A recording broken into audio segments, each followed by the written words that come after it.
దీన్ని స్వయంగా ఆ అధికారులే కంప్లైంట్ చేశారు. బాబు గారు, లా అండ్ ఆర్డర్ చూసేది మీరే.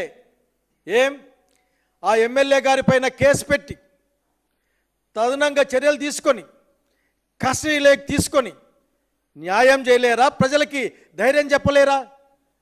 చెప్పలేదంటే, మాట్లాడలేదంటే దాని వెనుక మీ ఎంకరేజ్మెంట్ ఉందని ప్రజలు భావిస్తే తప్పేముంది? నిన్నటికి నిన్న అనంతపురంలో ఎమ్మెల్యే గారు సాక్షాత్తు జూనియర్ ఎన్టీఆర్ గారి మా అమ్మగారిని అసలు వినడానికి కూడా వీలు కాని పదజాలంతో మాట్లాడితే మీ దగ్గర నుంచి ఇష్యూమంతా కూడా ఆఖరికి రియాక్షన్ లేదే. బహుశా మీరు ఆఫీసు పిలిపించుకొని అభినందించారేమో నాకు తెలియదు, కానీ దానిపైన చర్య లేకపోతే దాని వెనుక మీ ఎంకరేజ్మెంట్ ఉందని భావించడానికి అవకాశాలు చాలా ఉన్నాయి.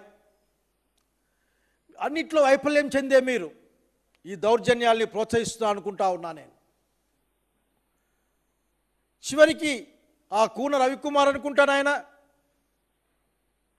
అక్కడున్న కేజీబీవీ ప్రిన్సిపాల్ని మానసికంగా హింసిస్తే చెప్పుకోలేని విధంగా చెప్పుకోలేని పనులకి అతను డిమాండ్ చేస్తే మీ దగ్గర నుంచి యాక్షన్ లేదు.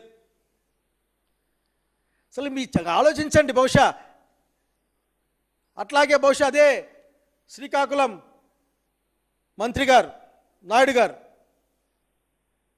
వాళ్ళ డిపార్ట్మెంట్లో రాజశేఖర్ రెడ్డి అనే ఒక పెద్ద ఎంప్లాయీ స్వయంగా కంప్లైంట్ చేస్తే ఓఎస్డి ద్వారా ఆగ్రోస్లో అక్రమాలు చేయమంటా ఉన్నారు, నేను చేయలేను, లీవ్ పెట్టిపోవడం తప్ప నాకు మార్గం లేదని చెప్తే ఒక జూనియర్ని అర్హత లేనంత తెచ్చి అక్కడ ఆ సీట్లో కూర్చోబెట్టుకుని కార్యకలాపాలు చేస్తూ ఉంటే దానికి మీ ఆమోదం లేదని ఏ విధంగా ప్రజలు భావించాలో చెప్పాల్సిన అవసరం ఉన్న సంగతి మీకు గుర్తు చేస్తూ ఉన్నారు. మీరు చేసే అనేకమైన ప్రజా వ్యతిరేకమైన పనులు, లేకుంటే ప్రజల ఆస్తుల్ని మీరు అప్పనంగా ఇచ్చేస్తారు. అసలు అది తెరచాట్లో సర్దుకునే ఒప్పందాలు ఉన్నాయని ప్రజలు భావిస్తూ ఉన్నారు, మేధావులు చర్చిస్తూ ఉన్నారు. తెరచాటు ఒప్పందాలు దాంట్లో ఉన్నాయి అని ప్రజలు మాట్లాడుకునే కాలంలో 99 పైసలకి మీరు ఎకరా అమ్ముతారు విశాఖపట్నంలో. విజయవాడలో ఆర్టీసీ భూములను అమ్ముతారు అప్పనంగా. ₹1 పెట్టుబడికి 10 రూపాయల భూమిని వాళ్ళకి ఇచ్చే ప్రయత్నం చేస్తూ ఉన్నారు. నాకేమి టాటా టీసీ పైన కోపం ఏం లేదు, కానీ అంత పెద్ద సంస్థ అది.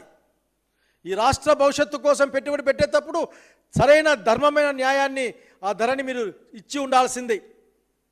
మీ ఇష్టం వచ్చినట్లు కాగ్నిజెంట్కి ఎక్కడ పడితే అక్కడ మాట్లాడేవాళ్ళు లేడు, ప్రశ్నించేవాడు అంతకన్నా లేడు. కర్నూలు దగ్గర 1500 ఎకరాలు దాదాపు ఎక్కడ పడితే ఎక్కడ ప్రజల ఆస్తుల్ని, చివరికి జగన్మోహన్ రెడ్డి గారు ఇచ్చిన 15 ప్రభుత్వ మెడికల్ కళాశాలను కూడా మీరు అమ్ముకుంటే అంటే బాధపడతారేమో, దాన్ని మీరు ప్రైవేట్ పరం చేసేకి ఒక మార్గాన్ని ఆల్రెడీ రెడీ చేశారు. ఇవన్నీ ప్రజలు మాట్లాడకూడదు కాబట్టి, దీని గురించి ఆలోచించకూడదు కాబట్టి మీరు మీ యొక్క అనుయాయుల్ని దౌర్జన్యాలకి ప్రోత్సహిస్తున్నారని ప్రజలు మాట్లాడుకునే కాలం వచ్చింది. అందరం ఆలోచిస్తూ ఉన్నాం ఆ విషయం పైన. ఎన్ని బాధలు ఉన్నాయి ఇక్కడ. విశాఖ ఉక్కును ముక్కలు ముక్కలుగా అమ్మేసే ప్రయత్నం, రాయలసీమలో రైతును పట్టించుకొని ప్రయత్నం, 5 లక్షల పైగా క్యూసెక్కుల నీళ్లు కిందికి పోతా ఉన్నాయంటే ఆఖరికి అనంతపురం జిల్లా వాళ్ళగా మాకు కడుపులో బాధేస్తుంది. తాగే నీళ్ళు కూడా ఇబ్బంది పడుతూ ఉంటాం మేము. ఆ ప్రణాళికలు మీ దగ్గర లేవు. మీ దగ్గర ఉన్న ప్రణాళిక ఒక్కటే, పొద్దున్నే పోయొచ్చాం. అమరావతిలో అది ఎట్లా కట్టాలి, ఇది ఎట్లా కట్టాలి, 10 అడుగులు గునాదేస్తావా, 30 అడుగులు గునాదేస్తావా, నీళ్ళు ఎట్లా తోడాలి, కోపం వస్తుందేం మీకు. పొద్దున్నే పోయొచ్చాం. నిరంతరాయంగా ఒక 5 7 మిషన్లు పనిచేస్తా ఉన్నాయి అక్కడ నీళ్లు కొట్టడానికి. ఇవన్నీ ప్రజల దృష్టిని మళ్లించేందుకోసం మీరు అసలు మీకు కంట్రోల్ ఉందా అన్న అనుమానం అలాంటి వాళ్ళకు వస్తూ ఉంది. ఈ రోజున దెందులూరులో గత కొద్ది రోజులుగా నాయుడు గారికి అబ్బాయి నాయుడు గారికి వాళ్ళ ఇంటి దగ్గర డీజే పెట్టారట, గట్టిగా పాటలు పెట్టుకుంటా. ఆ తర్వాత అక్కడున్న చింతమే అనుకుంటాను, ఆయన అనుయాయులు పంట కోసుకోవడానికి పోతే కూడా పామాయిల్ కాసు తోటలోకి అడ్డం పడతారట. ఏంది మీరు మీ పరివిలోకి రావడం లేదా? మీరు మాట్లాడడం లేదా? మీకెందుకు ఈ రోజున